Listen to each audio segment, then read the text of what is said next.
dia nisy désir vaovao mihitsy tenenako anao na indraindray ivoaka ny trano tsy te hivoaka ny trano zany aho oza mantsy mivadika za ataoko hoe efa ela be nangataka asa tamin'i Jesosy hoe za hoa Jesosy hoe efa hianatra zany zanakely farany nianatra tamin'ny teo dia ohatrany hoe tsy resaka hoe fanahina moa le izy ohatrany hoe mieritreritra zany hoe za hoa Jesosy tena ampamivadiko raha velanao amin'izay hoa hiverina hiasa za hoa mangataka asa à mi-temps za aloha tena tsy vita tsony hoe dia asa plein temps satria na efa développé intimité be amin'Andriamanitra dia tonga tamin'ity semaine ity tenao za Jesosy raha ohatra ka tsy tianao hiverina amin'izany asa zany na vola na tsy vola ny vola ilaina foana tena akaikinao hoe ny olombelona mila vola foana fa ny tena ilainao hoe Andriamanitra dia ny zavatra vaovao nisy désir vaovao niteraka be tao fo ohatrany hoe tsy ampy ny horairako manko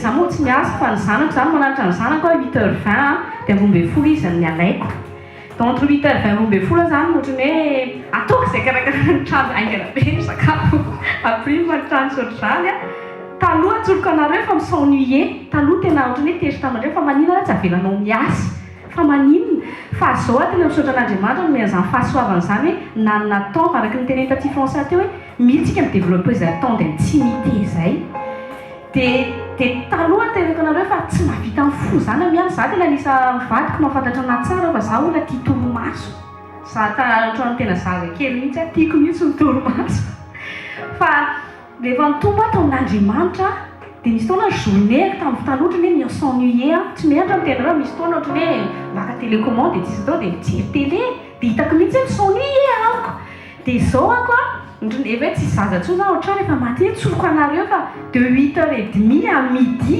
tsy ampana fotoana iarako amin'Andriamanitra tsy hitako dio za hoe zay le l'alpha et l'oméga rehefa manomboka tafiditra amin'izay fatsapan'izay ianao hoe maminao fanatrihan'Andriamanitra mandroso amin'ny lala fa tu es sur la bonne voie dia tsoroko anareo fa tena tsy te hivoaka tsy te hanao ninina fa osa Jesosy ohatrany hoe mila anao ahako dia ny zavatra nitsindrian'i Jesosy tao tanaty foko dia namiafatra spécial ho anahy Jesosy tsy ho anahy rery izy fa izaraiko aminareo mino fa nareo amin'ny radio mangataka ny segma malagasy iray avy zay mihaino naiza misy anazy eran-tany fa manana hafatra Jesosy ho amin'ny fiangonan'i Kristy malagasy manana problème kristiana malagasy dia le izy moa tomany tamin'i Jesosy hoe Jesosy fa ahoana fa inona le problème hoa Jesosy inona fa tena mila ny herinao tena akaikinao hoe aza manompo an'Andriamanitra amin'ny fahaizanao zany hoe fa amin'ny herin'ny fanahy masina hoe dia mivadiko moa efa hatramin'izay fanambadiana izay hoe 20 taona dia tamin'ny zavonanambady aza tsy miprendre conscience le hoe appel du ministère teo amin'ny fiainana dia le hoe tsika moa maly zay afaka présent maly nanao école du ministère tsika maly momba ny hoe onction ministérielle dia le izy reko hoe nisokafan'Andriamanitra bebe kokoa masom-pananko hoe amin'ny hoe nifidiny ho aide ho amin'ny mpanomponya anatanterana n'izay œuvre izay zay napetra ny eo fiainanay zay hoe œuvre ministérielle izay dia zao mandohalika an'i Jesosy foana hoe Jesosy inona tena tianao za tena tian'i Jesosy za hoa tsy nanirina tsony tena teneko mihitsy Jesosy tsy miintéressé anao zanan'andro tsy mbola neny tamin'ny zanan'olo tena Jesosy tsy midésiré an'izany na ny kely biky ohatran'iny efa fantatra tenen'ny pasteur hoe pasteur tomingy atsona pasteur tsy za zany tao anatiko tsy liana fierté dia ameny trano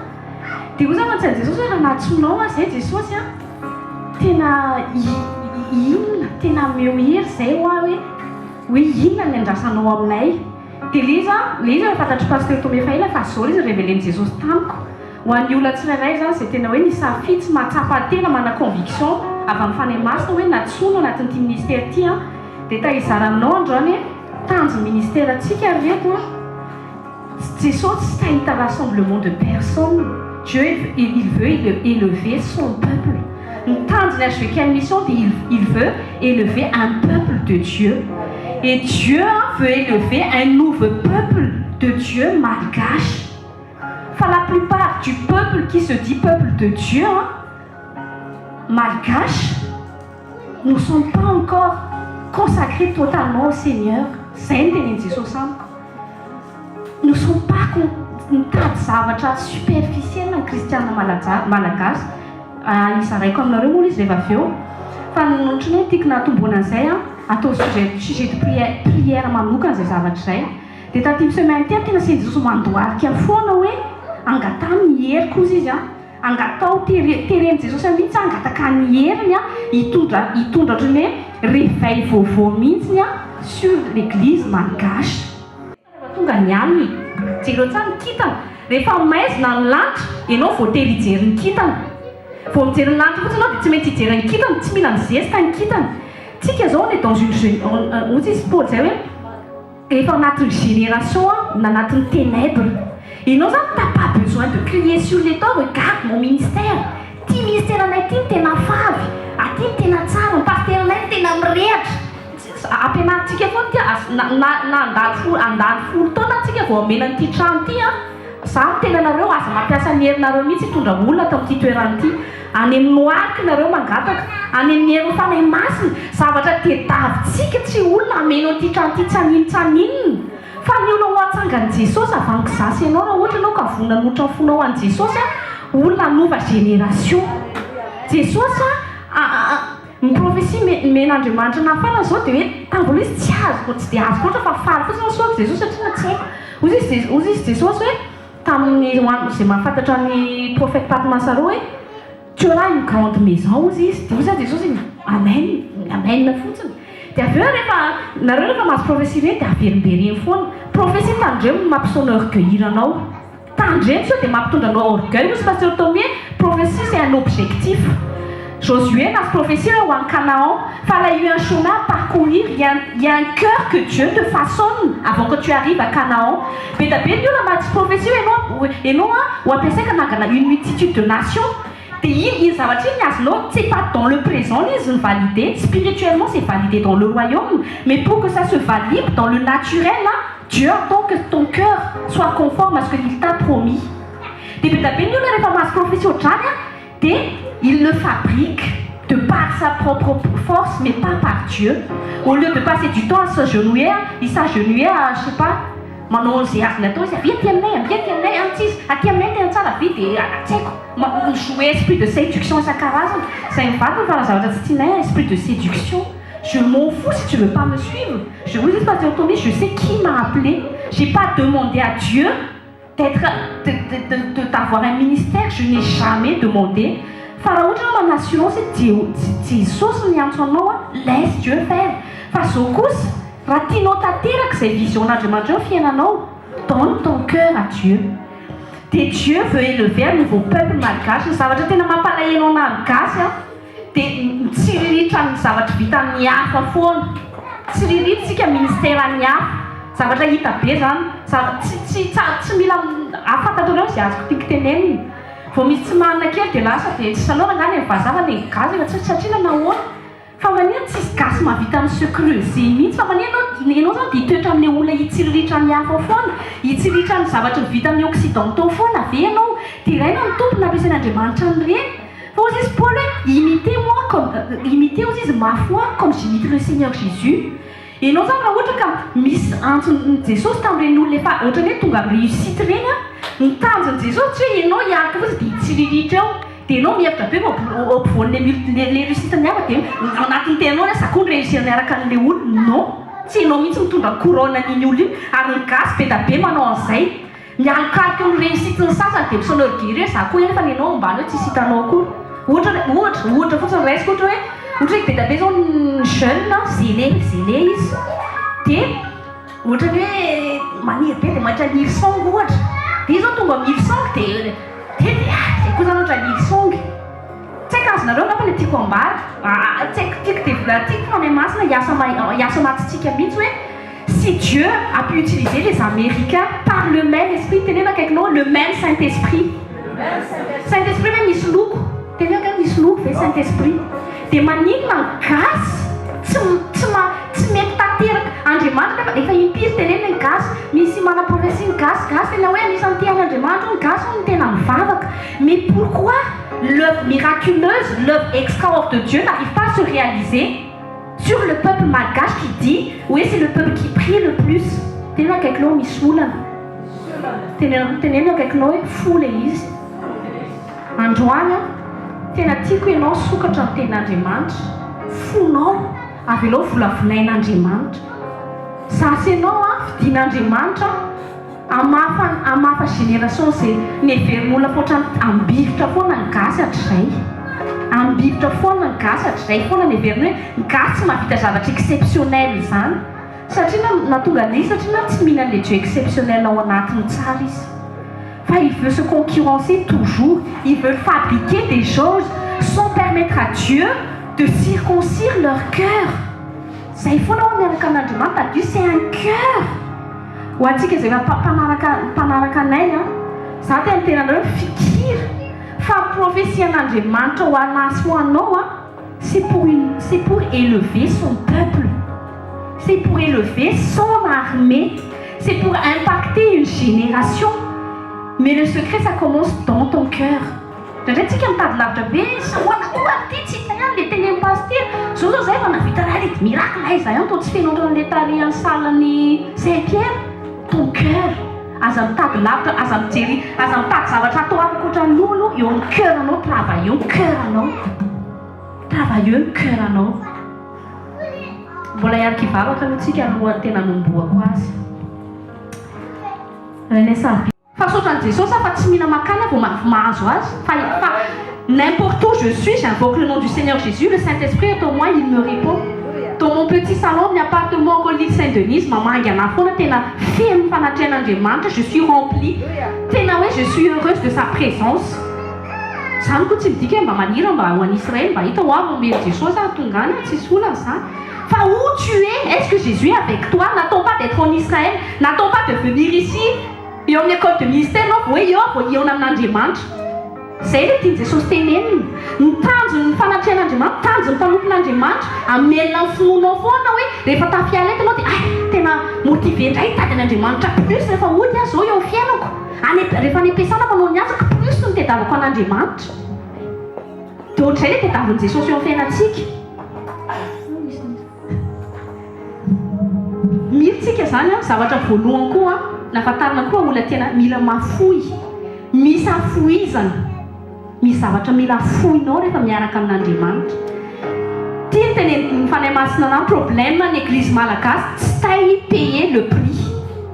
Mitsiritra ny réussite-ny américaine fa tsy tay payer le prix izy hoe Jesosy koa te ampitonga anazy ohatran'ireny ary mihoatra lava. Ils veulent pas payer le prix. Tena manao appel au peuple de l'église malgache.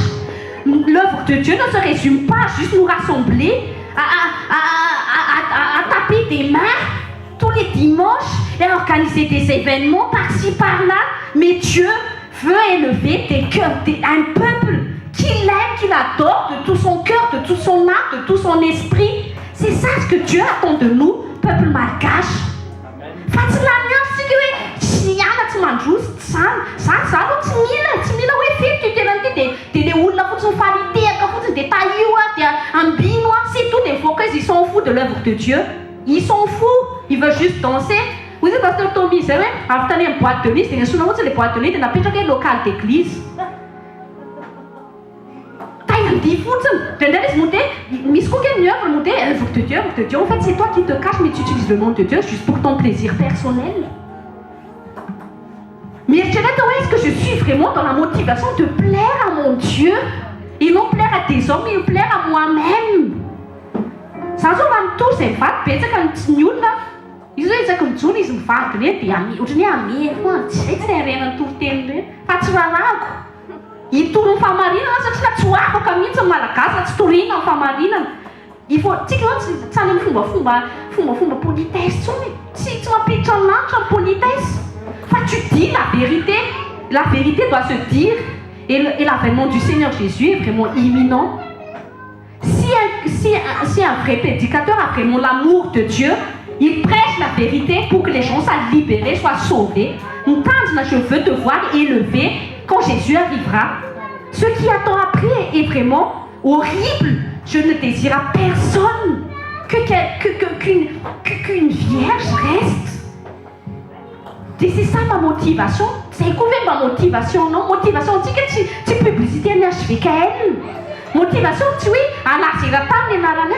Thomas Smith, c'est motivation. Motivation, Dieu me voit. Est-ce que ce que je fais lui plaît? C'est des choses peut-être. T'es ça, il a bâti qu'elle est strict minimum. C'est des choses à dire que ça m'a dit qu'elle a tout assez cool. Strict minimum. Mais ça me tellement pas là, non? Tu m'as fumé, puis va faire un coup de fienne. Comme tu sais, je suis chrétien. J'ai été baptisée à 6 mois. J'ai fait un dress. C'est. Dia za bivavaka ka bivavaka. Zay zao rehefa ohatrany isaka alohan'ny sakafo dia mivavaka. Bavaka mihitsy zay ka. Za alohan'ny matory zay mivavaka. Alohan'ny voakan'ny trano zay mivavaka. Za natao hoe mivavaka. Budista mbola mivavaka noho anao, noho ianao. Fantatrao ve ça? Les bouddhistes, toute la journée, toutes ces années, toute son existence, ils méditent dans leur temple. Karaha zany ohatra ny heverina fa ianao ilay tena mpivavaka. Tena tsy mpivavaka ianao. Dia izay no tenenin Jesosy. Donc il reste quelqu'un dans Romains 10. Romains 10, hein? L'importance c'est cool, hein? L'importance quoi? D'appartenir à un ministère qui a été appelé et moins. Sans la capacité que Dieu te donne, tu ne peux pas élever le peuple de Dieu. En fait, il faut 5 ministères, c'est Dieu qui a donné. Je ne désire pas être pasteur pour être pasteur. Je ne dis pas pasteur, je fais une étude biblique, je vais être pasteur. C'est pas ça être pasteur. C'est Dieu qui décide, je veux mettre un dépôt en toi pour que tu puisses le faire. Est-ce que je suis dans une église vivante pour m'élever? Est-ce que la personne qui prêche a vraiment la capacité que Dieu a donnée pour que moi je sois vraiment un disciple après? Pour que je sois élevé et pour que je puisse être actif pour l'œuvre de mon Père. Regardez Romains chapitre 10, verset 14 à 15. Romains chapitre 10, verset 14 à 15. Mais comment donc feront-ils appel à celui en qui ils n'ont pas cru? Et comment croiront-ils en celui dont ils n'ont pas entendu parler? Et comment entendront-ils parler de lui si personne ne l'annonce? Et comment l'annoncera-t-on si personne n'est envoyé? Ça, pasteur Tommy, pasteur, on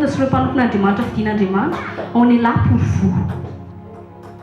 C'est pour ça aussi, je suis venu non pour être servi, mais pour servir. Un serviteur de Dieu,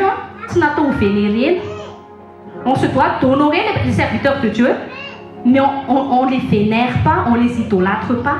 Un serviteur de Dieu n'est pas là, ça n'est pas comme un serviteur. Un serviteur de Dieu est appelé à être au service des autres. Tu es appelé à être au service des autres. Nous n'avons Dieu, c'est déjà bien que ça va faire. C'est un serviteur de Dieu. Tu t'humilies devant Dieu. C'est celui qui sait s'humilier.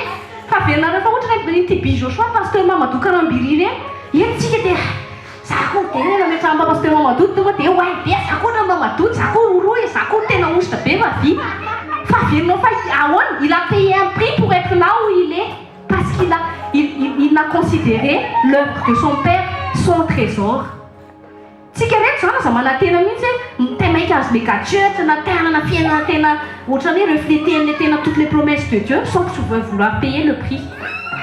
Le salut est gratuit, mais l'entretenir, il faut le payer.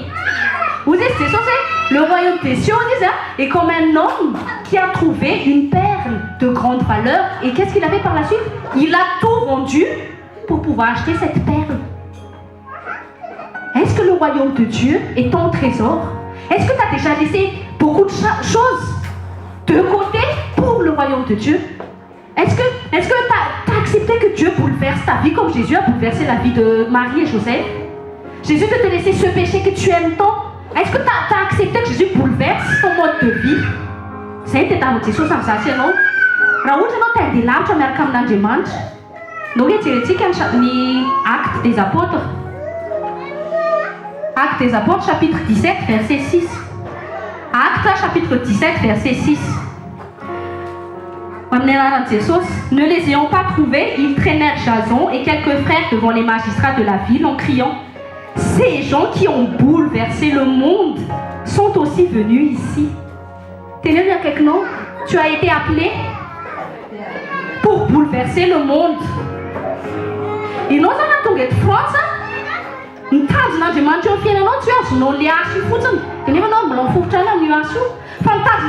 qui ont il bouleversait ta thérapie en France.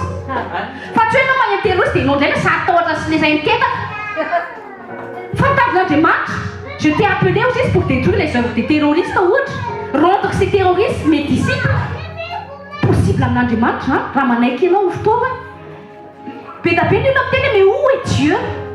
Dieu ne se peut pas trouver parce que les gens qui se disent chrétiens ne veulent pas être les mains, la bouche et les pieds de Dieu sur terre. Ça, c'est non le corps du Christ. Ça veut dire, si je suis le corps du Christ, je suis la main de Christ, je suis les pieds du Christ.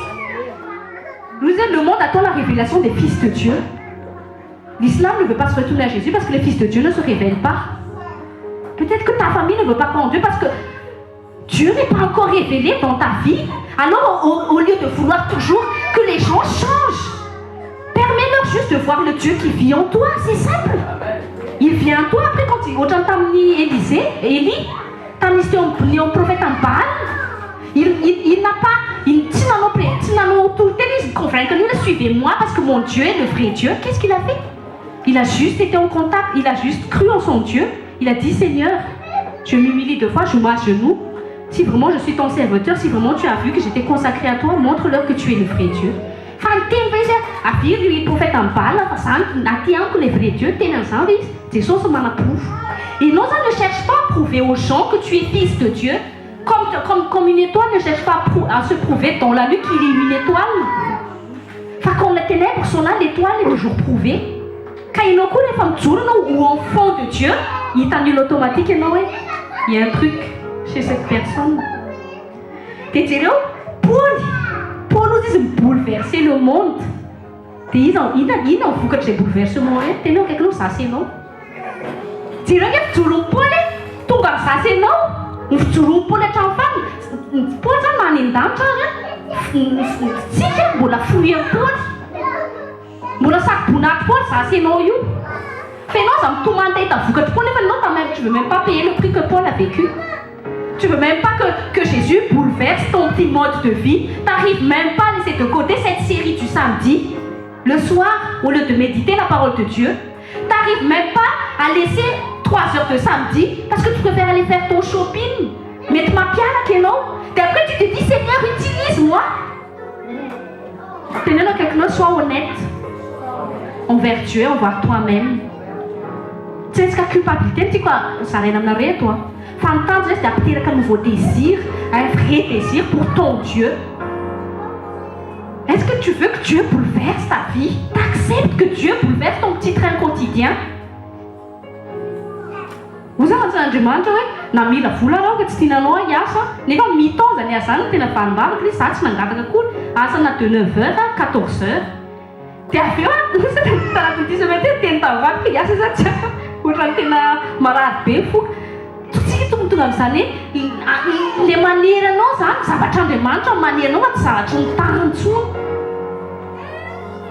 misy rémunération za taitra anao mandeha miaraka amin'Andriamanitra tsisy miasa maina zany tsy miasa maina zany amen fa zao aloha bouleverser manaiky ve bouleverser fiainanao ianao zany tsy mbola tonga hafahafa amin'izao tontolo izao ny fiainanao dia mila manontany tena anao satria na hafahafa tamin'ny société tamin'izany andro zany fisian'ny Paul Silas sy ireo apôtre sy disciple bizara tamin'zareo nefa mba jerena manofa ohatrany hoe faible satria nangadray fa maniny izy ireny gadray natahorana izy ireny Dina zavatra natahorana ils avaient quelque chose qui allait bouleverser l'histoire de l'humanité. Jésus allait bouleverser l'histoire de l'humanité. C'est notre tonga teo amin'ny lacroix natahotra amin'ny fariseo satria nandiana zavatra betsaka tao anaty fony fariseo lasa an'ity Jesosy ity nilazanay ka satana rehefa hijoro ianao dia matahotra izy hoe lasa n'Andriamanitra le velao ny fiainanao nilazana satria le monde est le prince du monde. Le monde est sous la domination de Lucifer. Iza malaza eto amin'ity tany ity Lucifer no malaza fa rehefa misy zanak'Andriamanitra ray ijoro lasa malaza eo fiainanao Andriamanitra dia satria misy fanike jaloan'Andriamanitra jaloux izy zany mampatonga anazy foana ohatrany manisy kibay foana anao ohatrany ianao ohatrany tena minable reny foana fa rehefa zany tenao fa tu es prêt à payer le prix il peut rien faire contre toi tsy afaka ijoro fotsiny Andriamanitra amenanao rehefa payer le prix ianao inona le venao fa motivation en Paul nanazy kapoka ary sy dady nefa ho faty satria l'œuvre de son père était trop réelle dans son cœur. Est-ce que l'œuvre de ton père est réelle dans ton cœur aujourd'hui? Toi qui te dis chrétien, toi qui dis sur Facebook j'aime Jésus, que tu sois jeune ou vieux chrétien, tu es prêt à payer le prix pour le royaume de ton père. Ça, les femmes de l'émission là, tu martyrs, allez toi. Tu regardes qu'il y a des martyrs, des petits enfants à peine 5 ans qui s'agenouillent qui disent je ne veux pas relier le nom de Jésus, des tapas dans le loin. Et non, t'as pas un caramano, dis non, t'es manique à Jésus. Jésus, c'est fou, non, c'est Nazar, ou fou. Ou fou, non, Jésus, t'as fait ton arrêt, c'est même nous, non, aïe. Enfin, oui, c'est ça, c'est, n'a ton nom, mais y'a ça. Ça veut dire, tu m'as petit tout là, comme ça, est-ce que tu étais mise à l'œuvre de ton père? C'est un temps, tu m'as demandé, la femme nationale. Ça a mis, moi, femme nanganouille, la tacampole, c'est un disciple d'Andriamanitra eto androany sy je rehetra mihaino en radio si vous l'êtes convaincu par la parole de Dieu. Dieu aussi veut t'utiliser et Dieu t'a appelé à de grandes choses.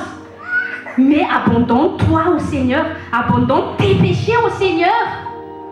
Tsarovo tsara fa io péché venao ohatrany titinao io mety mbola mijery pornographie kely ianao tsy fonao les séries sabotsy zao zavatra tena ataoko zao shopping, je dois faire mes courses. J'ai coutume d'aller à l'église le dimanche. Donc je suis quand même chrétienne. Sur Facebook, je dis j'aime Dieu. Jésus, prends ma vie, je te donne tout. Mais quand Jésus dit laisse cette série, 2 heures de temps, viens prier avec moi, genoux-toi dans ma présence, implore-moi, cherche-moi. Est-ce que nous sommes ce sont ces personnes qui ont ce cœur? La plupart du temps, quand on s'agenouille, c'est parce qu'on a un problème. Dieu ne veut plus de cela. N'attendons pas que le ballon coule pour appeler à Dieu. Change, appelle Dieu pour son royaume, comme Tati François a dit. Qu'est-ce que tu attends de moi, Seigneur? Et non seulement ça, je vais m'agenouiller, pleurer pour cette âme. Seigneur, je vais m'agenouiller pour le ministère. Qu'un réveil vienne souffler sur le ministère et que tu aies vraiment ton peuple, le vrai peuple de Dieu, qui vous dites des choses faites des nations, mes disciples disciplinés ou la activés. Fascinations des choses qui t'étendent au fond. Nous tenons où la demande de où la terrasse en fiant vraiment tout. Fascinant d'ambiance. Ça m'a dit que l'histoire de ce pasteur je n'ai fait des rangs sur ta d'ambiance au fond de non.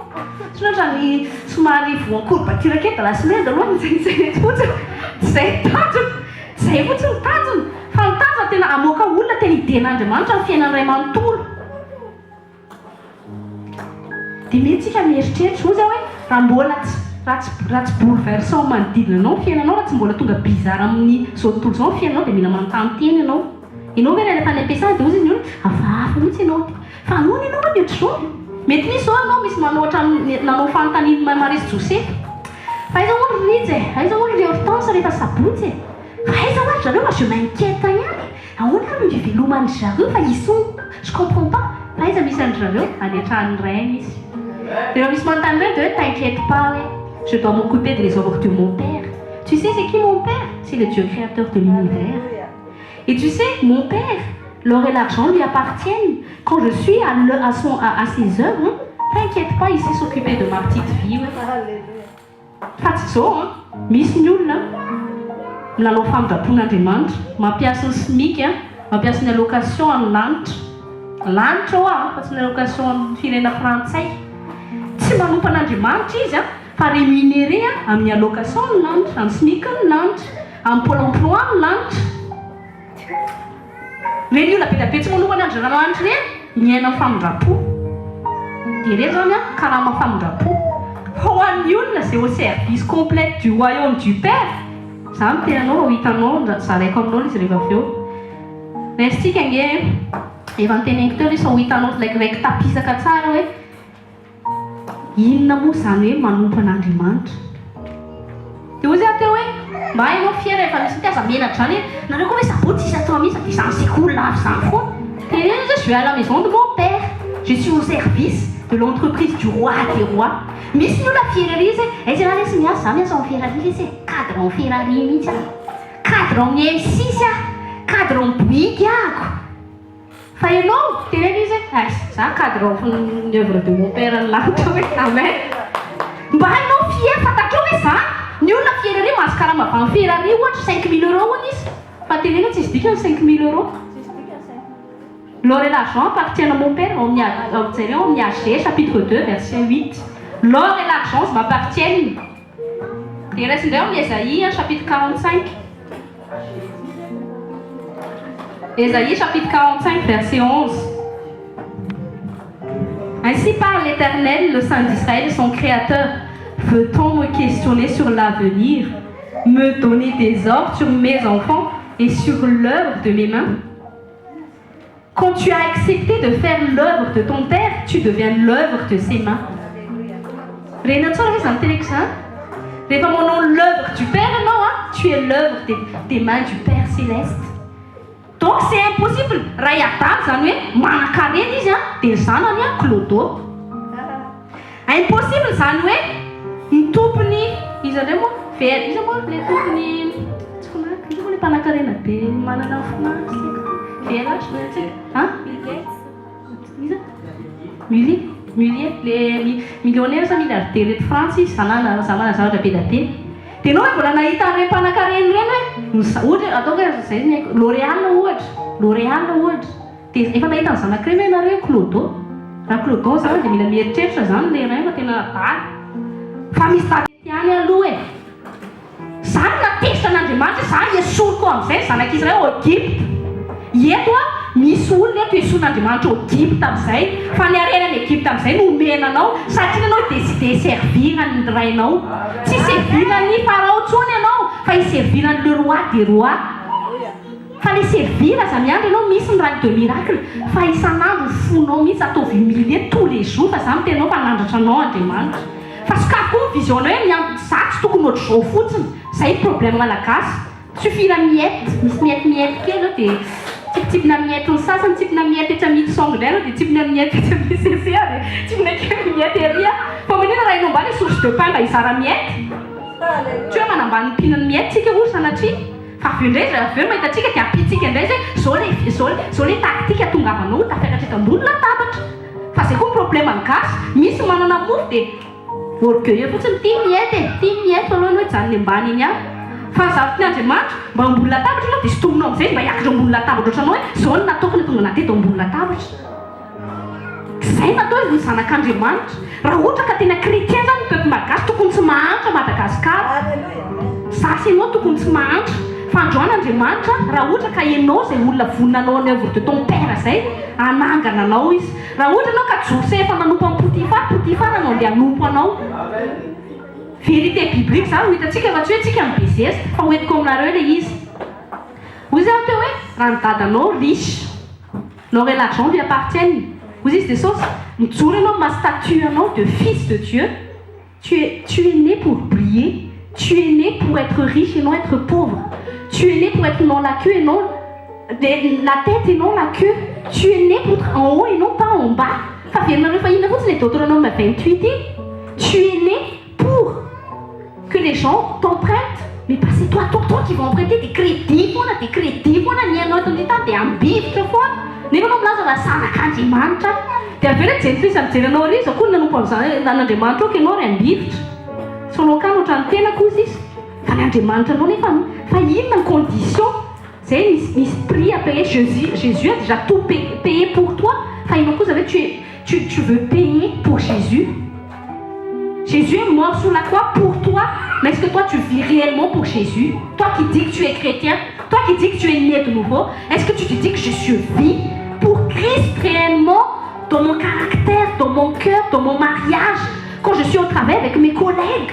Est-ce que je vis pour Christ dans tout ce que je manifeste? Fahanao aza mieritreritra mihitsy ny problème amin'ny Andriamanitra connexion-nao sy Andriamanitra ny développé eo Mialanao zavatra tsy tiany dadanao. Toerana, hozy izy Jesosy hoe je suis l'œuvre de mon père. Si Dieu est son père, il est le fils. Ny condition dia ny toeranao amin'ny statut anao zanak'Andriamanitra. Inona ny statut ny zanak'Andriamanitra? Rehefa natao entreprise iray ianao, indrindra les grandes entreprises de renommée reny, misy sasany iray manana fomba fiakanjo mihitsy, ohatra hoe zavatra klasy ny produit varotana, dia tsisy olompoana zany, miditra fa tsy mety mireprésenter costume, costard amin'ny olona mitsofoka ao, dia tonga dia vohita ny anany hoe ino zao je suis sur Facebook, ça ne m'intéresse pas que tu me dis j'aime sur mon Facebook, je veux pas. Mais si tu raha ohatra ianao ka aimenao statut zay ataonay au Facebook, fais l'œuvre du Père, c'est pour ça que je suis là. Je veux que tu aimes le Père. Je veux pas que tu aimes mon compte ou que je veux pas que tu aimes le compte HVK, que tu aimes les choses que je fais. Je veux qu'à travers ce que je vis, je veux aussi que toi aussi tu aimes le Père. Tena samitsolo eto fa vao tena ho tian'Andriamanitra foana zay mivady ampatonga an'Andriamanitra tanteraka an'izay nampanatsoiny anay. Fa tsy hoe tonga eto foana tsika dia pasteur tomary re pasteur.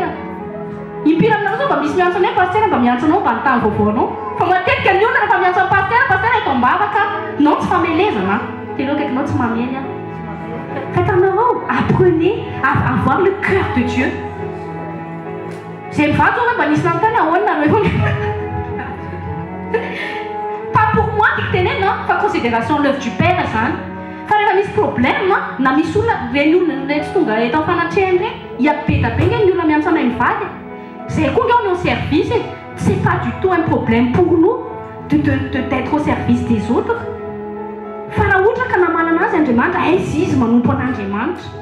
Ils sont où? On n'est pas des distributeurs automatiques. Dieu n'est pas un distributeur automatique, c'est pas une machine. À donner juste un coca quand je veux un coca, un Bueno quand je veux un Bueno. Le reste du temps, le distributeur automatique est à la gare, il est dans la salle de réunion. Misy be dame chrétien manao ny Jesosy ohatr'izany. Zany koa mahatonga mpanompon'Andriamanitra be da be tsy afaka efficace au royaume parce que le peuple de Dieu est égoïste. On prie pour eux pour qu'ils soient bénis. Quand ils sont bénis, on ne sait plus où ils sont. Pour bénir l'œuvre du royaume, pour bénir ses serviteurs, pour qu'ils puissent prêcher dans toute la Judée. Est-ce que tu penses à ça? Est-ce que tu penses à ça? Ne pense plus à ta petite personne. Quand tu penses à Dieu, Dieu pense à toi. Quand Dieu est ta priorité, tu es la priorité de Dieu. On va dire dans Matthieu chapitre 6, verset 33. Hey, parker, tsy hitako Jésus Christ manana parker an'io reto. Za koa fona amin'ny Jesosy. Efa ela nahafantarika io verset io. Fa taloha mbola tsy azoko le izy. Fa matetika ao anatin'ny lolo dia hoe Jésus, ne vous inquiétez donc pas du lendemain, car le lendemain prendra soin de lui-même. À chaque jour suffit sa peine. Les nuls dia manaraka ny zavatra rehetra. Misy ny olona mandohalika mba hoe Jesosy ameo anahy ny zavatra rehetra. Fa tsy mandohalika izy pour hoe je vais chercher ton royaume. Fa ny olona izay mandohalika pour chercher son royaume, reny ny arahany zavatra rehetra.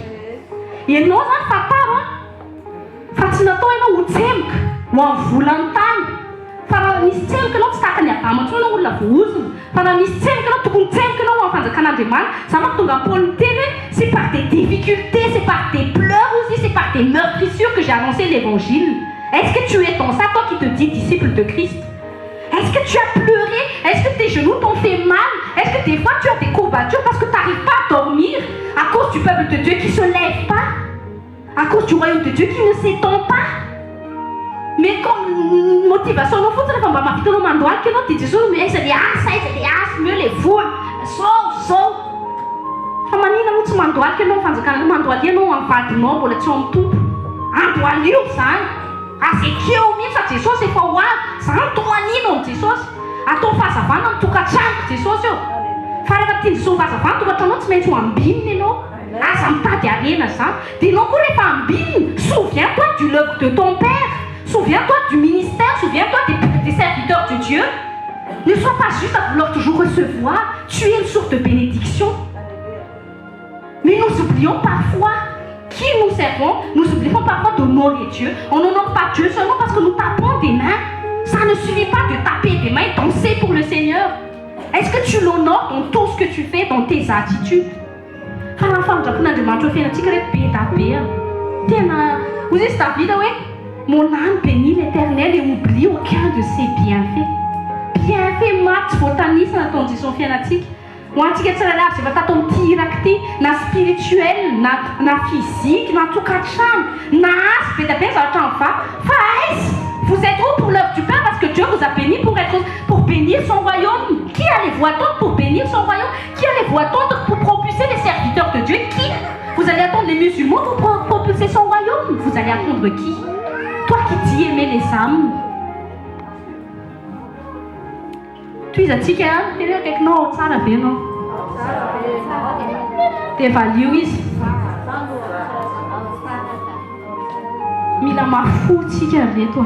Le izy aza raisinao ohatrany hoe mais c'est dur taty mirindra. Za koa nge tsy ohatr'izao taloha e. Za tsoroka anareo nisy taona je me suis agenouillée pour pleurer pour demander un HLM. J'ai pas honte. J'avais un niveau spirituel, j'étais ça. Fantatro ny vadiko tsara ça.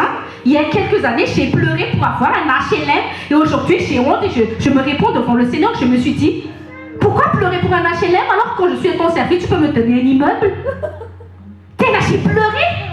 Fa la même vady hatrizay tsoroka anareo tena manana koa nareo toe-po re zavatra rehetra atao ataovy amin'ny toe-pon'Andriamanitra. Mandehana amin'ny famarinana, problème gasy ty fikafika. Be da be ny olona sika natrana tongavanay ny pasteur Tomida ty moa tena marina nanao zavatra tena hafa mihitsy Andriamanitra. Fa matetika ny zavatra présenté satanantsika ohatrany hoe facilité union fa misy zavatra mitatra ela be ao anatin'ny zavatra iny. Ohatrany hoe manao fikafika ianao mba hoe azona trano ohatra dia mamorona fiche de paie ohatra. Fa zay zao tamin'izay fotoana izay sika nisy mora dia tato anatinay mivady ohatrany terrain toy be za naniraka anao za miantoka anareo raha miditra fikafika nareo si vous vous aidez vous-même moi je vais pas vous aider. Dia anao rehefa miditra anatin'ny fikafika sy laingalainga ela be anao vao satria avy eo Andriamanitra mbola mipasy ton be da be indray aloha reconstruire ny tsy nety nataonao zay zo mametraka anao amin'ny toerana tiana ametrananao. Fa ianao rehefa mavita miatra anatin'ny vraie volonté de Dieu tonga haingana ho azy le izy. Pasteur Tommy zao jorokonareo vavolombelona zay sy pasteur ontsy afaka. Pasteur ontsy zao fa presque fixe taona donc 15 ans dans la nationalité française. Pasteur Tommy tonga 6 mois tety izy menjy zao CDI nandeha tamin'ny famarina nefa tsy nana diplôme. Raha hoe diplôme français anay dia demi-journée nianatra tany université en Créteil.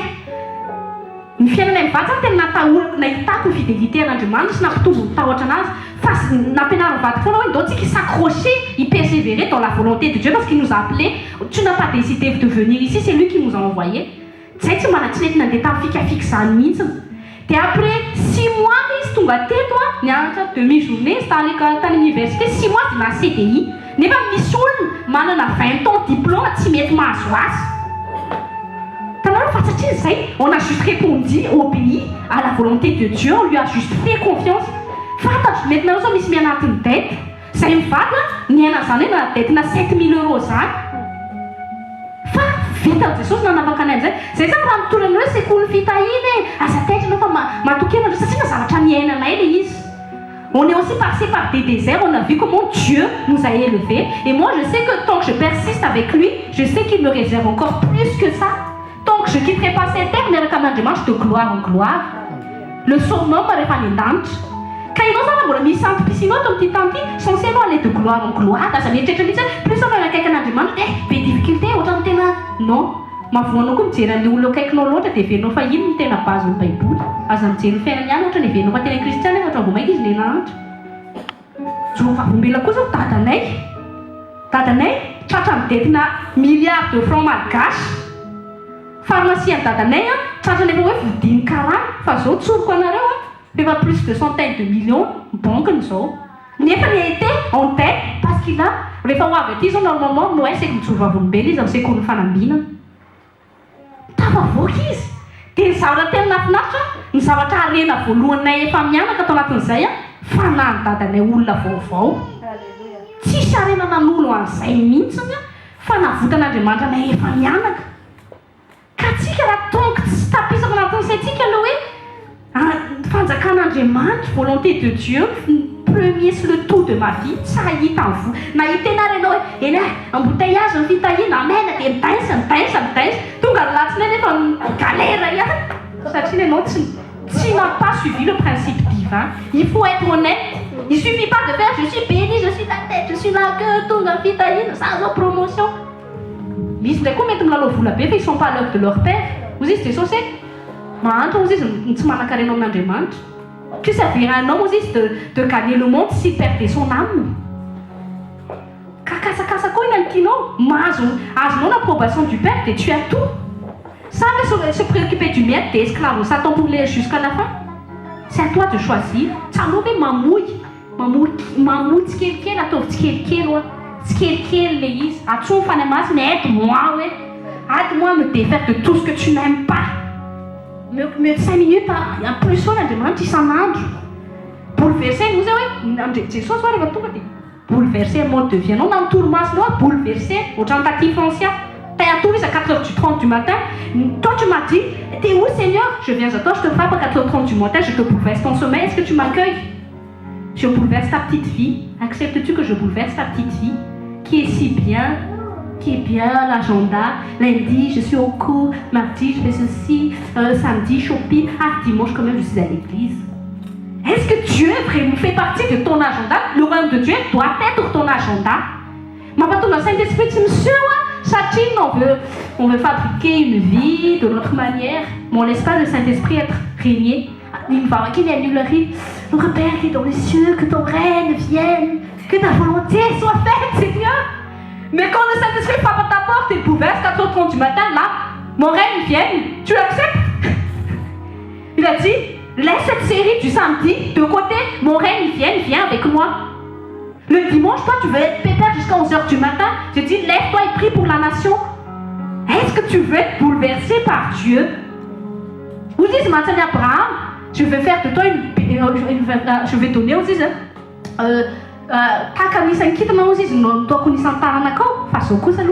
quitte ton pays, quitte ta famille. Tu dois quitter un cercle d'amis que Dieu ne plaît plus. Quitte des gens qui ne sont pas encore prêts à aimer Dieu. Quitte-les. Parce que tôt ou tard, ils vont te faire descendre aussi avec eux. Commence déjà à créer l'atmosphère que Dieu aime dans ta vie. Soit avec des gens qui aiment Dieu, soit avec des gens qui te motivent d'aller vers le haut, non des gens qui te motivent d'aller vers le bas. Quand tu seras bien fort, quand tu vas aller au milieu d'eux, tu n'as pas besoin de faire grand chose, ils te suivent tout de suite. Quand tu vas voir la gloire de Dieu sur toi, ils vont te suivre. Mais quitte les choses que Dieu n'aime pas. Dieu a commencé à ouvrir une nouvelle dimension sur la vie d'Abraham quand il a accepté de laisser l'autre. Il y a des gens que tu dois laisser partir. Ce petit copain qui te fait souffrir, qui t'empêche d'aller vers Dieu, laisse-le. Il ne te mérite pas s'il ne sait pas que tu es une fille de Dieu, que tu es précieuse aux yeux de Dieu. S'il ne voit pas que tu es précieuse aux yeux de Dieu, laisse-le. Laisse.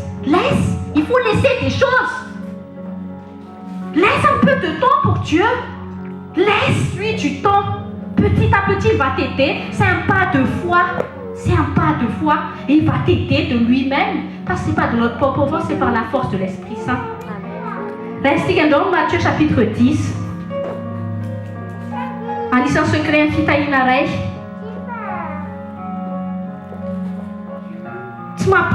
Anisan'ny koa tsy mahatonga ny olona esan'Andriamanitra eo amin'ny fiainany.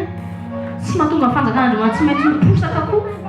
Fifakazananao ny mpanompon'Andriamanitra koa dia endrika afatana fa tsy mi-honorer en Dieu, non?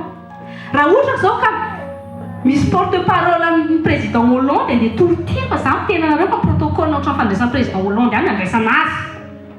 Ka iza hoe ohatra mi-honorenao mpanompon'Andriamanitra rehefa miaraka aminao, oui, mpanompon'Andriamanitra nge humble.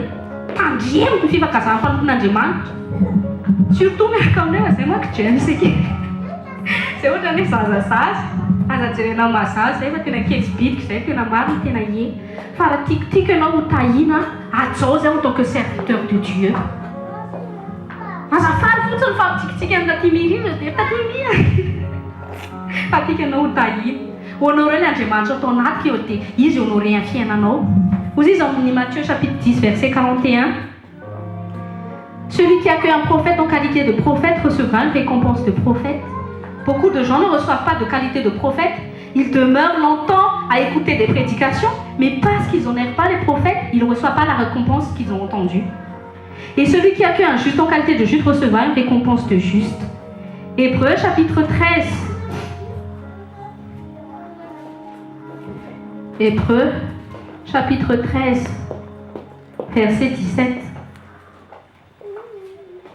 Vous dites, c'est censé na dia mamera mangatsika amin'ireny kely ireny ary ny kely indrindra tao amin'ity tany ity dia mpanompon'Andriamanitra azy rety satria na ny mpanompon'Andriamanitra no atao tena hinana mivovoka mihitsy mba hatonga ny zasy ianao ho voavony mba hatonga ny zasy ianao ho tonga ny anatin'ny fonao fanjakan'Andriamanitra. Hébreux chapitre 13 verset 17. Obéissez à vos conducteurs et soumettez-vous à eux car ils veillent sur votre âme. En hommes qui devront rendre des comptes, ils pourront ainsi le faire avec joie et non soupirant, ce qui ne vous serait d'aucun avantage. Amen. Zay mivady zany isan'ny bénédiction-nay teo amin'ny fiainanay nampianary vadiko anahy tena hoe nanam-pasteur Rodolphe mivady zay. On a été dirigé, il a donné beaucoup de repères. Il a été là dans les moments où tu n'es tena faible zay teo zareo. Ohatry zao zay rehefa ohatra zao zay ohatra hoe tsy dia mahazo anazy matetika zay fa fantatreo hoe tena teo zareo tamin'ilay moment zay tena hoe reraka. Na dia nisy problème ary zareo amin'ny fiainany rehefa nila vonjy ny zanany présent foana zareo nampahery. Tsy haiko mety mifona aminareo zay raha misy fotoana mety hoe tsy présent zay namaly ny aide secours tadiavinareo fa tiakonareo ho tahiny tandremo fifankazarina aminay mpanompon'Andriamanitra. Azadino mpanompon'Andriamanitra. Ny mpanompon'Andriamanitra tsy mahavita ny tenany fa mila mivavaka izy, mila fanampianao izy, mila soutienao koa izy. Tsy hoe rehefa anao mila heranao vao miantso azy fa mba hampaherezy koa. Aza miandry mandeha SMS taty fa mba handefa SMS koa izy hampaherezy. Raisiko tsara zany.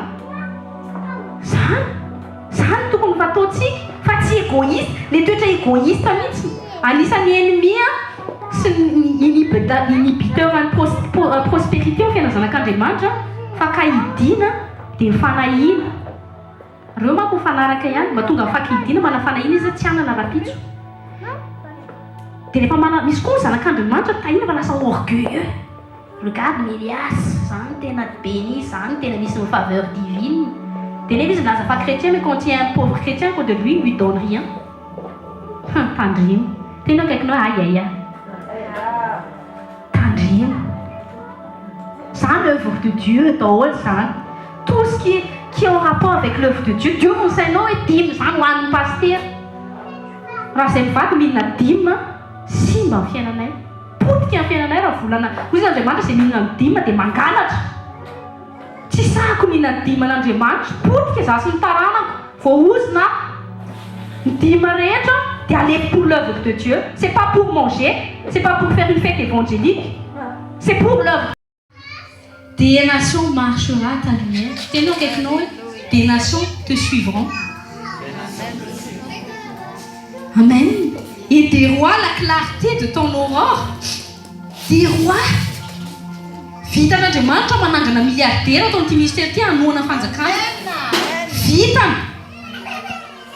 Afaka azany koa itanao ambara ka atsoa Jesosy. Zay itenenao zay vao servisanao.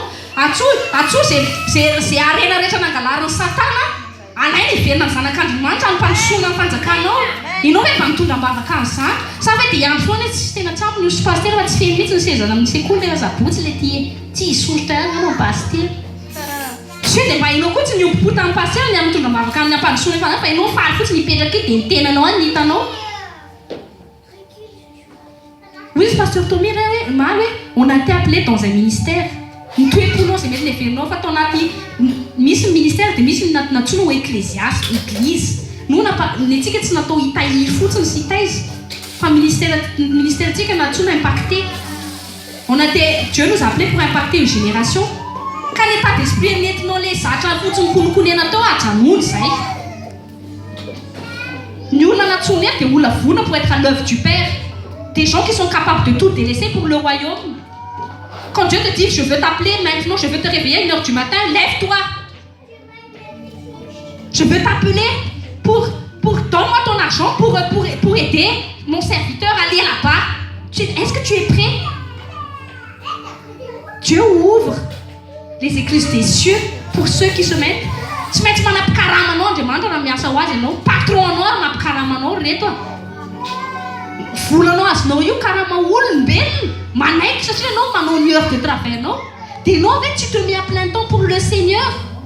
Quand tu es dans ta famille, tu œuvres pour le Seigneur, vraiment tu manifestes le Seigneur dans ton travail. La nuit, tu n'arrives pas à dormir pour le Seigneur. Dia anao hier, Dieu ne va pas te rémunérer.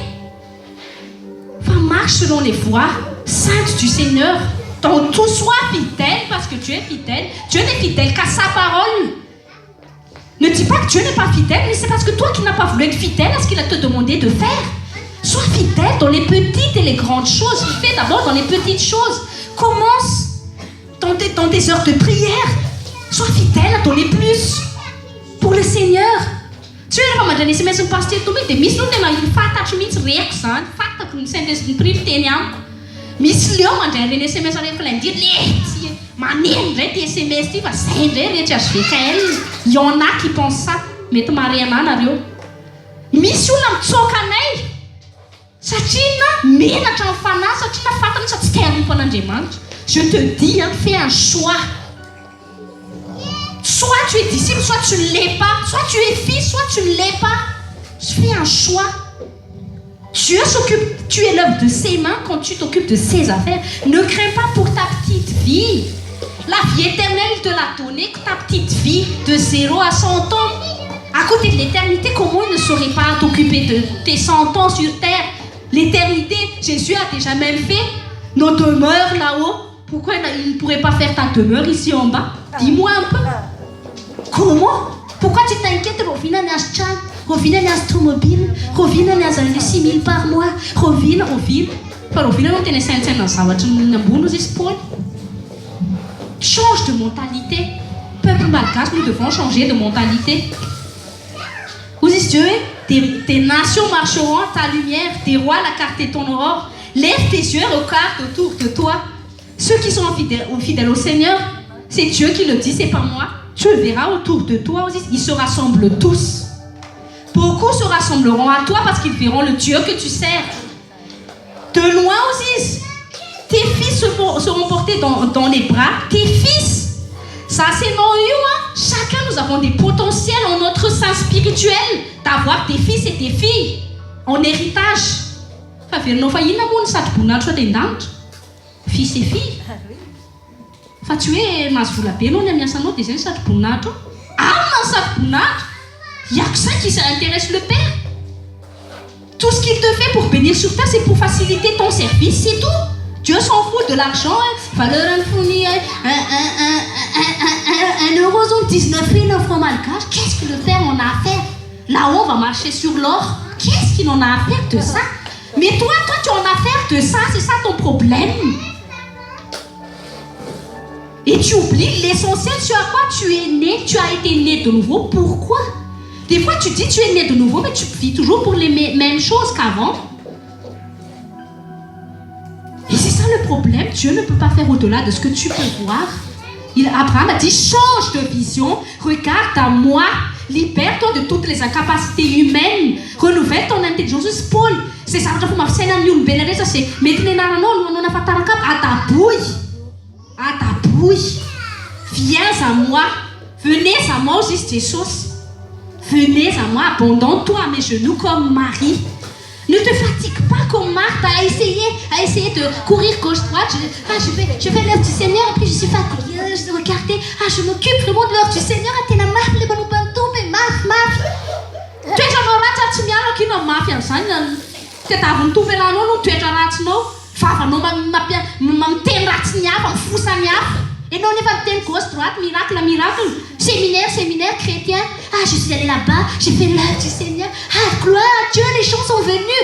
Les gens ont donné leur vie à Christ. Mais est-ce que ton caractère a changé? Est-ce que tu as pardonné? Est-ce que tu as un cœur pur quand tu vois un autre frère, une autre église, un autre pasteur qui n'est pas ton pasteur? Peuple de Dieu, c'est à toi que je parle, c'est pas aux gens du monde. Les gens du monde, ils sont aveugles. Les aveugles, ils ne peuvent voir que si toi tu vois. Est-ce que tu as pardonné à ton mari? Tu as pardonné à ton mari, toi qui dis faire l'œuvre du Seigneur? Est-ce que toi qui dis, tu prêches l'évangile, est-ce que tu as arrêté d'utiliser ta bouche pour dire du mal de ta soeur et de ton frère?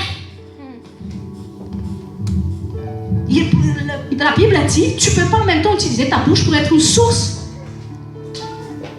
Une source qui est amère et une source qui est douce. Non!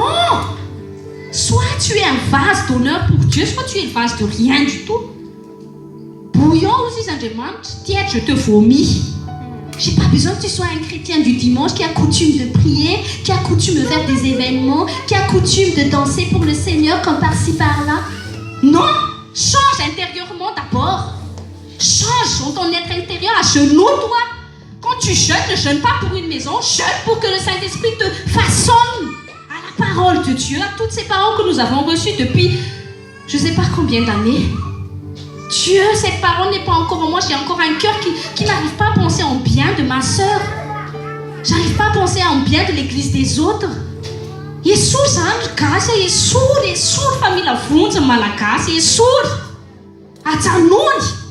Il faut lâcher prise. Maintenant, lâche prise et abandonne-toi au Seigneur. Jeunes gens, il y a une nouvelle génération de jeunes gens qui sont saignés pour le Seigneur, mais ils n'arrivent pas à abandonner tout pour le Seigneur. Beaucoup de jeunes gens vont à des séminaires pour recevoir des tâches et s'épanouir. Et ils se disent chrétiens, mais quand ils sortent de là, quand ils reviennent dans leur petite vie, rien ne change. Ils ne changent pas de vie. Parce que nous avons besoin de prêcher la parole dans toute son authenticité. Continue de prêcher.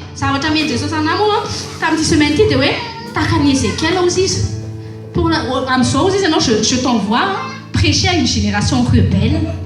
Ne t'inquiète pas, Ozis. Hein? Je t'ai vu, Ozis. Beaucoup de temps, tu as prêché. Et Dieu a dit, ils sont encore rebelles. Prie plus. Il y a des cœurs rebelles, peuple de Dieu.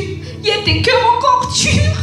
Les Malgaches ont un cœur dur pour le Seigneur. Ils sont hypocrites vis-à-vis de Dieu. Et j'ai pleuré toute la semaine parce que le peuple de Dieu malgache ne se lève pas pour le Seigneur. La nation malgache est pauvre et misérable parce que les gens qui se disent mal, peuple de Dieu, ne sont pas peuple de Dieu. Et nous sommes dans l'éternel temps d'un grand réveil. Une grande moisson se prépare. Est-ce que tu es prêt à être l'ouvrier du Seigneur? Tu es prête? Moi, je veux que tu sois enlevé. Je prie, je pleure pour ça. Je me suis répondu au Seigneur d'avoir pleuré pour des choses vaines, pour demander des choses vaines. Mais aujourd'hui, je sais que quand je suis pour le Seigneur, mon mari, mes enfants, c'est l'œuvre de ses mains. Je n'ai plus peur de mon avenir si l'éternité est assurée. Mais aujourd'hui, est-ce que tu as le cœur de Dieu pour le salut des âmes? Je pleure quand je vois qu'il y a encore des maris qui ne vont pas avec leur épouse. Je pleure pour qu'ils soient sauvés. Je connais le nom des maris de toutes les femmes qui sont présentes. Je pleure que des familles sont encore décomposées. Ils ne sont pas au complet au service du Seigneur. Ça va, toi, tu commences à tout insiste. Et en commençant par les petites choses. À sa télésérie, à sa manette. Fundio, ça c'est un coup, on a nous penser, on va toujours dans ce soir. Sur le fond, ben, on va manette faire un temps de mariage, on doit que mon banc fond. T'es ça, hein, pasteur, on est pasteur. Ça a tenu de sur votre pasteur. Le Seigneur a répondu à ma mère, ce même Dieu qui a répondu à ma mère peut vous répondre si vous avez vraiment un cœur qui désire Dieu. Ah, ça fait la faute, sinon se satisfaire, ma âme vient dans un mais pleure pour son âme. Pleure là pour l'âme de ta fille, ton fils, ton petit-fils. Est-ce qu'il appartient à la maison de papa? Peut-être qu'il appartient à ta maison naturelle, mais est-ce qu'il appartient à la maison de papa? Toi, tu te lèves dans la maison de papa, mais est-ce que ta famille est dans la maison? Ils sont du dehors encore? Est-ce que tu pleures pour ça? J'ai encore beaucoup de ma famille qui ne sont pas dans la maison de mon papa. J'ai la grâce que mon père, ma mère sont dedans, mais on a plein qui ne sont pas encore dedans. Et je pleure pour ça. Est-ce que tu pleures aussi pour ça? Je veux que tu pleures pour les mêmes choses que Dieu pleure. Je veux que tu sois vraiment un instrument de Dieu quand tu sors d'ici. Que tu te lèves pour l'œuvre du Seigneur. C'est un pasteur autorité. Nous voulons faire un point.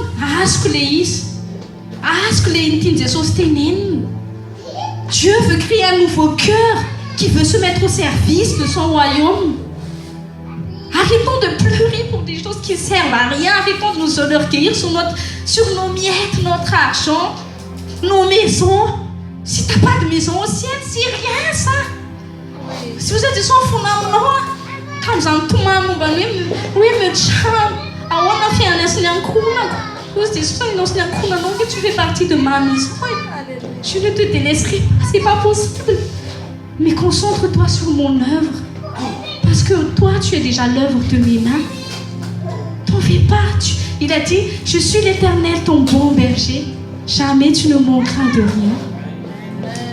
Prends ça à cœur. Mais aujourd'hui, lève-toi. Ne dis pas que tu es chrétien parce que tu as fait un truc chrétien. Qu'un dimanche, tu arrives à louer le Seigneur. Que le dimanche, je mets un petit peu d'émission. Je mets l'émission casse moula. Tu mets sur toi.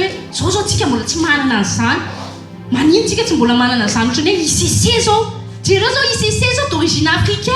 Pourquoi on est là à admirer alors que c'est le même Seigneur qui les a appelés? Pourquoi le peuple malgache n'est pas élevé par le même Saint-Esprit? Pourquoi? C'est pas normal. Nous sommes appelés aussi pour faire de grandes choses. Mais parce qu'on est trop séparés, on se préoccupe trop de choses qui servent à rien. On est toujours encore dans les spolés.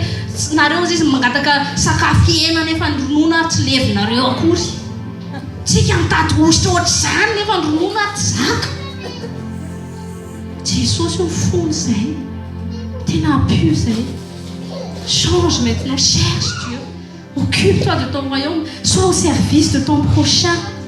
C'est ça aussi l'œuvre de Dieu, d'abord être au service de ton prochain. Priorité ceux qui sont d'abord au service dans le royaume de papa, dans la maison de papa. Il va bien fort nous là dans la maison de papa, ou s'occuper de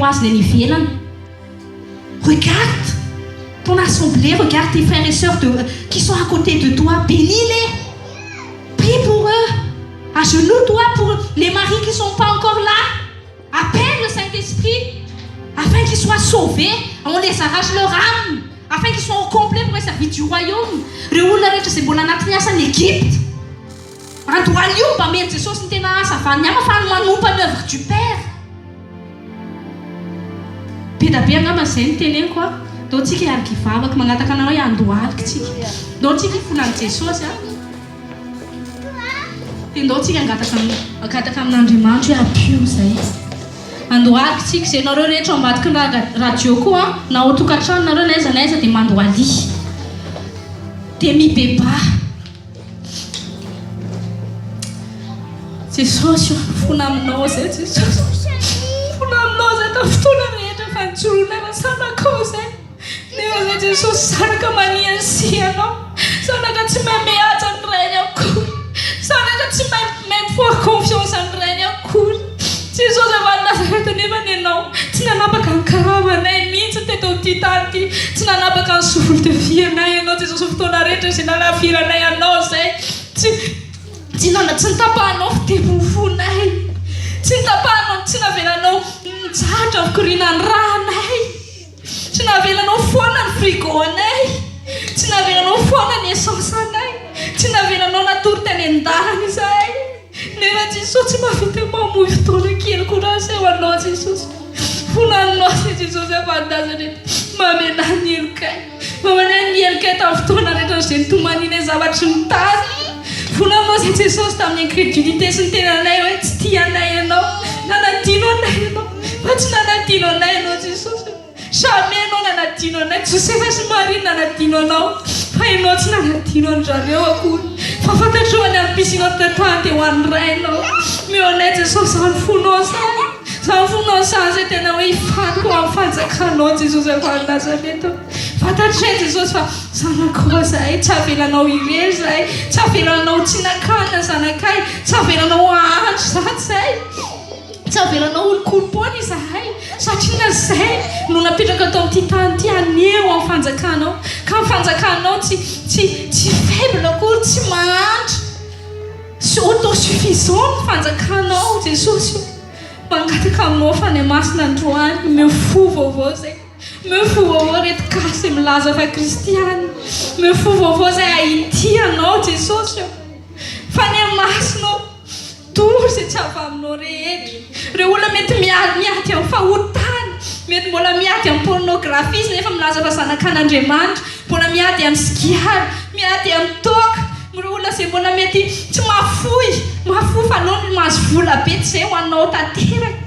Jesosy apio izy ireo. Fianao tonga nanafaka any anatin'ny kejy. Zay Jesosy mba anao libéré captive nefa zay mbola captive Jesosy. Libéré zay afahana tena milibéré any hafa Jesosy. Libéré zay Jesosy. Vonjeo zay. Mais on a été dans fou tagna David, les fou tianao.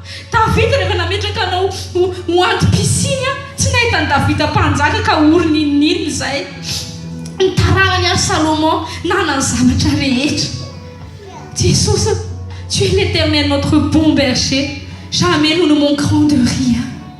Mais il faut que nous acceptons de demeurer dans ce statut à laquelle tu nous as appelés, qui est d'être un fils au service des œuvres de notre Père. Seigneur, donne aujourd'hui vraiment un cœur nouveau. Brise tout joug qui nous empêche d'aller plus vers toi. Détruis tout orgueil en nous, Seigneur. Change notre caractère. Façonne notre pensée, notre mentalité, notre façon de nous habiller, de parler selon ta parole. Même notre argent, Seigneur, nous acceptons de te le donner parce que tu es la source de toute bénédiction. Tu es la source, Seigneur. Nous ne sommes que des emprunteurs au service de ton royaume parce que tout t'appartient. Notre souffle t'appartient. Chaque souffle que nous expirons t'appartient. Est-ce que tu sais que chaque souffle t'appartient? Il ne t'appartient pas. Le battement de ton cœur, s'il bat, c'est pour ton Seigneur. Alors lâche prise sur les choses vaines. Détourne ton regard des choses vaines, David a dit. Oh Dieu, détourne mon regard des choses vaines. Mais que mon Dieu, mes yeux se tournent vers toi. Paul avait dit, cherche les choses d'en haut. Quand tu te préoccupes des choses d'en haut, Dieu s'occupe des choses ici-bas. Ne t'en fais pas pour ta vie. Jésus est mort sur la croix. Il a versé son sang. Il a eu mal. Le cœur de Dieu a saigné quand tu as vu Jésus sur la croix pour toi. Pour toi qui m'écoutes. Est-ce que tu sais à quel cet amour que Dieu a pour toi? Il a saigné. Il a donné le meilleur pour toi sur la croix. Il a été brisé pour toi. Il a eu mal pour toi. Il est allé en enfer pour toi, peuple de Dieu. Sache-le, peuple de Dieu. Saint-Esprit, viens et amène la repentance dans le cœur, s'il te plaît, Saint-Esprit. Nous avons besoin de toi, Saint-Esprit, parce que nous ne sommes rien. Pardonne-nous toutes les fois nous nous sommes enorgueillis des coutumes religieuses que nous avons pensé faire pour toi. Et nous nous sommes élevés par ces petites miettes que nous avons fait, alors que c'est nous-mêmes qui avons obtenu gloire, mais pas ton nom, Seigneur. Pardonne-nous, Seigneur Jésus. Pardonne-nous pour toutes les fois où nous ne t'avons pas honoré, Seigneur, dans notre manière de vivre. Pardonne-nous, Seigneur. Aujourd'hui, Seigneur, Saint-Esprit, souffle sur ton peuple. S'il te plaît, Saint-Esprit, que ton feu nous embrase, élève et transforme les cœurs de pierre en cœurs de chair. Qu'un vrai réveil souffle sur le peuple malgache aujourd'hui. Parce que tu as aussi été appelé pour de grandes choses. Tu n'as pas été appelé pour être des miettes, pour recueillir des miettes. Tu n'as pas été choisi pour être l'ancien Jabez. Crie à Dieu, dis change-moi Dieu.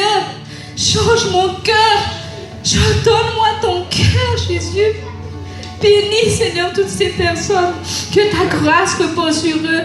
Chaque homme ici, chaque femme, chaque enfant, chaque couple, chaque famille, même nos petits-enfants, aucun, Seigneur Jésus, n'est oublié de toi. Tu as dit qu'une mère peut oublier, une mère peut oublier d'allaiter son enfant, mais toi, Père éternel, tu ne peux pas oublier tes enfants. Parce que tes yeux parcourent toute la surface de la terre et tes yeux se met sans arrêt quand il voit un de ses enfants. Quand il voit une personne qui a décidé de craindre ton nom. Merci Seigneur pour cet instant que tu nous as donné, cet instant précieux. Merci de nous avoir permis aujourd'hui d'être en ta présence. Merci Saint-Esprit pour l'œuvre que je sais que tu as fait en nous parce que ça commence à l'intérieur. Je sais que tu vas bénir ces gens selon sa parole, selon leur fidélité à travers ta parole, Seigneur Jésus. Merci pour toutes nos familles, Seigneur. Nous prions particulièrement, Seigneur, que les âmes des membres de nos familles qui ne sont pas encore à toi, Seigneur. Nous les appelons afin qu'ils viennent dans la maison de papa maintenant. Nous proclamons que maintenant Satan va lâcher prise sur eux. Nos maris, nos femmes, nos enfants, notre nation. Nous les libérons dans le nom de Jésus et nous les appelons, nous demandons à Satan de les laisser maintenant.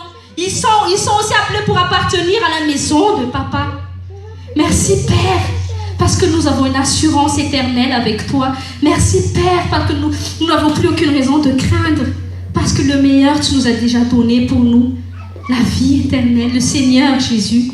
Aujourd'hui nous ne vivons que pour lui. Merci Seigneur pour ton amour, merci pour ta grâce qui a œuvré en ce lieu aujourd'hui. Nous te louons Seigneur, nous t'adorons, nous t'exaltons et donnons encore un cœur qui te craint, un cœur qui sache t'adorer en esprit, en vérité. C'est pas seulement parler en langue, mais vraiment que ton esprit, Seigneur Jésus, vienne agir sur notre esprit, notre âme et notre corps et nous transforme et nous change afin que ta gloire se lève sur nous, afin que nous prions sur cette génération qui est dans les ténèbres. Merci Père éternel, dans le nom de Jésus. Amen.